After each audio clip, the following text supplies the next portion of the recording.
Video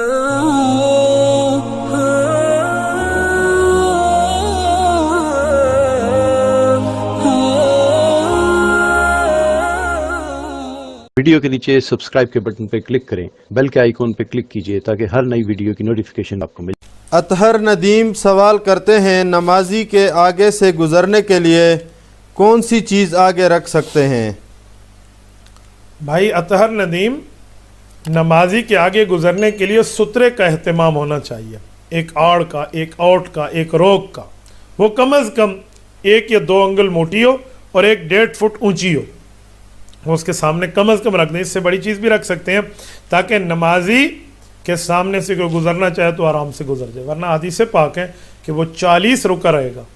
40 سے مراد 40 دن، 40 مہینے یا 40 سال کا، یہ تینوں ہو سکتے ہیں۔ حدیث پاک میں حضرت ابو ہریرہ کی روایت ہے، تو اتنا عرصہ رکنے کی بات ہے، نمازی کے سامنے سے نہیں گزرنا چاہیے۔ اگر کہیں گزر ہے تو اس کی گزر کی ترتیب ہے کہ سامنے سترہ رکھ لے، اس سترہ معاملہ ٹھیک ہے۔ حدیث پاک کے مطابق سترۃ الامام سترۃ المقتدی ہے، اگر کہیں جماعت چلی اور امام کے آگے سترہ موجود ہو تو مقتدی کے آگے سے بغیر سترے کے بھی گزر سکتے ہیں۔ کیوں؟ جیسے امام کا قرآن پڑھنا مقتدی کا قرآن پڑھنا ہے، امام سورۃ فاتحہ اور قرآن پڑھے گا تو مقتدی کی طرف سے وہ ہو جائے گا، مقتدی نے نہ سورۃ فاتحہ پڑھنی ہے نہ قرآن پڑھنا ہے، کیونکہ امام کا پڑھنا مقتدی کا پڑھنا ہے حالت نماز میں۔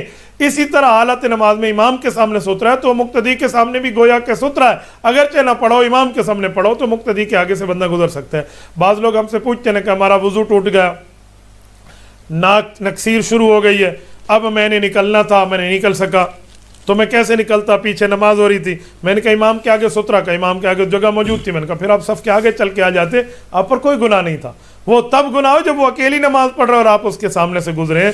تو یہ سترہ کی چند باتیں تھیں جو میں نے آپ کو سمجھائی ہیں، امید ہے آپ میری بات سمجھ گئے ہوں گے۔